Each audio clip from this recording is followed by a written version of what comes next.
ڕەنگزانەوەی هێزی جەماوەر لە سیمای پەرێشانی ڕژیمدا. حەزبی کۆمۆنیستی ئێران و ڕێکخراوی کرێکارانی شۆڕژگەری ئێران ڕاهی کارگەر هەڵسەنگاندنی هاوبەشیان سەبارەت بە کارزانەوەکانی ڕژیم و ئۆپۆزیسیۆن سەبارەت بە ساڵهاتی ئەو ڕۆژەی کە چەخماخەی شۆڕشی ژینە لە کوردستان لێدرا بڵاو کردوێتەوە. بەهۆی گرنگی بابەتەکە لە وتەی ڕۆژی ئەمڕۆدا دەقەکەی بڵاو دەکەینەوە. یەکەم، کۆماری ئیسلامی هەموو هێزی سەرکوتی خۆی بەکارهێنا بۆ ئەوەی پێش بگرێت لە بەڕێوەچوونی ڕێڕەسمە جۆراوجۆرەکانی ساڵیادی شۆڕشی ژینە. گرتنەبەری ڕێشوێنەکانی ڕژیم بە مەبەستی ڕێگریکردن لە کۆبوونەوەی خەڵک لەسەر گۆڵکۆی گیانبەختکردووان بەربڵاو بێوێ نەبوو. ئەوەی کە لەم ڕۆژەدا شاهدی بووین لە ڕاستیدا حکوومەت نظامی بە تەواومانە لە سەرانسەری ئێراندا بوو.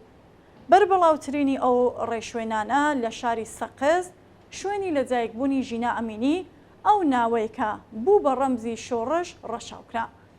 سەرجەم ڕێگاکانی چوون بەرەو ئارامستانی ئایچیان 24 کاتژمێر بەر لە ساڵیادەکە بە تەواوەتی داخست، تانک و زرێپۆشیان لەسەر گۆڵکۆی ژینا جێگیر کرد. ڕێڕەوەکانی ئاوی بەنداوی چراغوەی سیسەقزیان کردەوە بۆ ئەوەی ڕێگا لاوەکیەکانی چوون بەرەو ئارامستانی ئایچی دابخەن. ئەم جارەیان خەڵک هێزی لە بنەهاتووی خۆیان بەڕوونی لە ڕەواڵەتی دەسەڵاتی ترساوی ڕژیمدا بەدی کرد. زاڵکردنی حکوومەت نظامی قوڵایی قێرانی ڕژیم نیشان دەدات، چونکە حکوومەت نظامی بە واتای بارودۆخێکی نایاسایی یان ئاوارتە دێت کە حکوومەتێک دەکەوێتە دۆخی مان و نەمانەوە.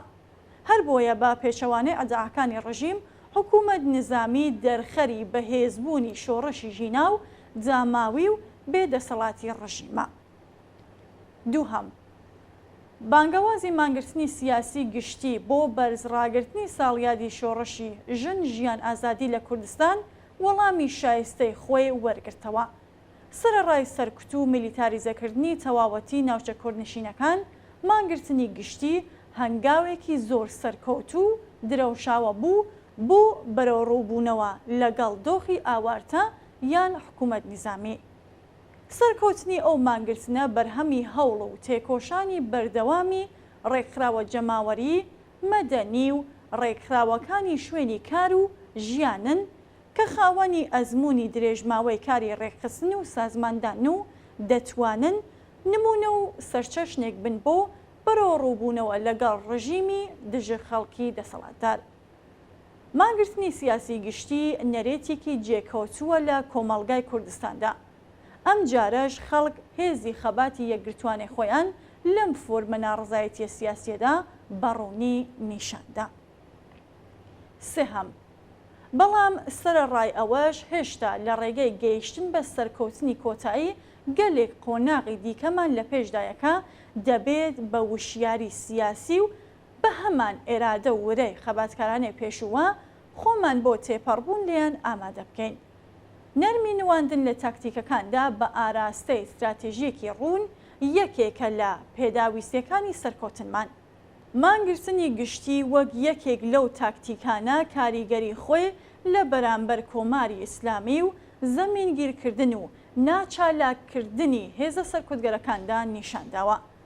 خەڵکی کوردستان بە گرتنەبەری ئەو تاکتیکە خەباتکارانەیە چەندین جار پاشەکشەیان بە کۆماری ئیسلامی کردووە و هێزە سەرکوتگەرەکانیان لە ئاست ئێرادەی یەکگرتوانەی خۆیاندا بە چۆکداهێناوە. ڕۆژی 25 خەرمانان نمونەیەکی شکۆجاری دیکەیان لە کەڵگوەرگرتن لەم شێوازە لە خەبات ئەزمون کرد.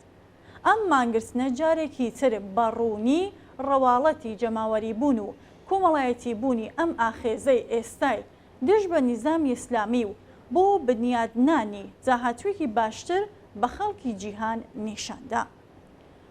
چوارەم، لە ساڵیادی ژینادا شاهدی شکڵگرتن و بەردەوامبوونی نافەرمانی مەدەنی ژنان لە ئاستێکی جەماوەریدا بووین کە تەنانەت سەرەڕای زاڵبوونی دۆخی حکوومەت نظامی و گوشار و هەڕەشەی بەردەوام ژنانی قارەمان بە بێترس لە هێزە سەرکوتگەر و چەکدارەکانی ڕژیم جلوبەرگی اختیاری و دڵخوازانەی خۆیان پۆشی. ئەم تاکتیکە بە تێکەڵبوون لەگەڵ شێوازەکانی تری ناڕزایەتی لەوانە مانگرتنی زیندانیانی سیاسی بە بۆنەی ساڕۆژی شۆڕشی ژینا دانی دروشم لە ناو ماڵ و سەربانەکان لە بەشێک لە گەڕەکەکانی شارە گەورەکان نیشانەی بەدەستهێنانی ئەزمموی جەماوەر بۆ ڕوبەڕووبوونەوە لەگەڵ ڕێشوێن و کردەوە سەرکوتگەرەکانی ئەو ڕژیمەیە. خەڵک فێری ئەوە بوون کە چۆن بە نەرمی نواندن لە تاکتێکی خەباتکارانەدا هێزە سەرکوتگەرەکان زەمینگیر و بێکاریگەر بکەن. پێنجەم، تاقیکردنەوەکانی ئەم ڕۆژانەی دوایی بە تایبەتی ئەوەی کە لە ساڵیادی شۆڕشی ژینادا شاهدی بووین دەری خستکە بەردەوامبوونی ئەم خەباتە هاوکات لەگەڵ خۆبواردن لەگەڵ قوربانیدان و زیانی زیاتر گرنگیەکی تایبەتی هەیە. لە ڕاستیدا ئێمە نەبەردێکی ئامانجدار و لە هەمان کاتدا درێژخایەنمان لە پێشە، نەبەردێکی کە تیادا کۆمەڵانی خەڵکی کرێکار و جەماوەری بێبەشی پەراوێزی شارەکان هاوڕێ لەگەڵ خوێندکاران و ژنانی یەکسانی خواست ڕۆڵێکی چارەنووسساز دەبینن. بێگومان ئەوەی لە ساڵی داهاتوودا ڕوودەدات مۆرکی ئەزمونە بەنرخەکانی ساڵی ڕابردووی پێوە دەبێت. ئەزمونگەلێکی کە بەداخەوە بە بەهایکی گران بەدەست هاتوون. هەلومەرجی سەختی ژیانی ئابووری زیاتر لە 70% خەڵکی ژێرهێڵی هێژاری ئەم جەماوەرە بەرینەی بەناچار بە ئاراستەی خەبات و بەرەو ڕووبوونەوە لەگەڵ ڕژیمدا بردووەکە هەم نان و هەم ئازادی ئەوانی بەبارمتە گرتووە. ئەگەرچی هەر لە ئێستاوە ناتوانرێت بە وردی فۆرم و کات و شوێنی ڕوبەڕووبوونەوەکان دیاری بکرێت، بەڵام گومان لەوەدا نییە کە ئەم شۆڕشە لەگەڵ ببورن لە شکل و شێوازی جۆرا و جۆری وەک ناڕەزایەتی خەڵکی گەڕەکە هەژارنشینەکانی پەراوێزی شارەکان لە مەدرسە و زانکۆکان چ لەسەر شەقام و یان بە شێوەی مانگرتنی سیاسی گشتی و مانگرتنی کرێکاران، مامۆستایان، ناڕەزایەتی خانەنشینان، بنەماڵی داغداری گیان بەخسکردوان و هیتر بەردەوام دەبێت. شەشەم، ساڵیادی ئاخێزی شۆڕژگەرانەی ژینە جیاوازیەکی گرنگی ئاشکرا کرد. جیاوازی ڕاستەقینەبوونی بەشێک لە بانگەوازەکان بۆ نمونە لە کوردستان کە حیزبەکان پەیوەندیەکی واقعیان لەگەڵ پێگە جەماوەریەکەی خۆیان هەیە و بانگەوازەکان لە ڕووی هەڵسەنگاندنێکی واقعی و بە پێ هاوسەنگی هێزی خەباتکارانە دەکرێت و هەروەها ئەو هێز و لایەنە چەپ و ڕاستانەی کە خاوەنی هیچ جێگە و پێگەیەکی کۆمەڵایەتی نین و بە شێوازی دەستکرد و لەسەر کاغەز و تەنیا بە ئامانجی قازانجپەرستی تەبلیغاتی دروشمی گەورە بەرز دەکەنەوە و فەزایەکی ناواقعی و چاوەڕوانیەکی کە لەلایەن ئەوانەوە دەخولقێت و هەروەها بەکردەوە دەرنەهاتنی دروشمەکانیان کاریگەری نێگاتیڤ لە خۆی بەجێ دەهێڵێت.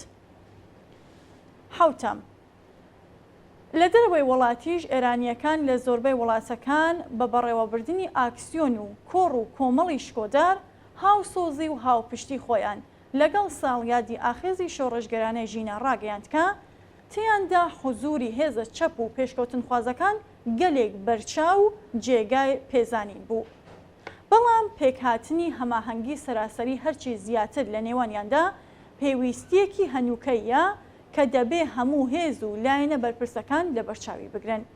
بەشداریگرتنی بەربەڵاوی ئێرانیەکان لە دەرەوەی وڵات لەم ئاکسیۆنانەدا لە شارە گەورەکانی ئۆروپا، ئامریکا و ئوسترالیا و هەروەها پشتیوانی هەڵسوڕاوانی سیاسی سەر بە حیزبە پێشکەوتن خوازەکانی ئەو وڵاتانە و وتارەکانیان بۆ پشتیوانی لە ئاخێزی شۆڕژگەرانەی کۆمەڵانی خەڵکێران ڕۆڵ و کاریگەری بەرچاوی بووە سەبارەت بە بەرجەستەکردنەوەی شوێندانەری ئەم ئاخێزە شۆڕژگەرانەیە لەسەر بیرڕای گشتی ئەو وڵاتانە. هەشتەم، دەنگدانەوە و ڕنگدانەوەی بەرینی جیهانی ساڵیادی گیانبەختکردنی ژینە لە زۆربەی وڵاتەکان گەلێک بەرچاو بوو. لە زۆربەی وڵاتەکان مێدیا و چاپەمەنیە سەرەکیەکان گەلێک بابەت و راپۆرت و فیلمیان سەبارەت بە ئاخێزی شۆڕژگەرانەی ژینە بڵاو کردەوە. پێشوازی بەرچاوی ڕایگشتی جیهانی و بە تایبەتی ژنان لە شۆڕشی ژنجیان ئازادی وای کردووە کە زۆرێک لە بەرپرسانی دەوڵەتی و کەسایەتیە ناسراوەکانیش لەسەر گرنگی شۆڕشی ژینە لێدوان بدەن. واقعیت ئەوەیە کە لە ماوەی دەیان ساڵی ڕابردوودا هیچ ئاخێزێکی شۆڕژگەرانە لەسەر ئاستی جیهاندا لەگەڵ پێشوازی و هاوسۆزیەکی لەم چەشنە بەرەوڕوو نەبووتەوە.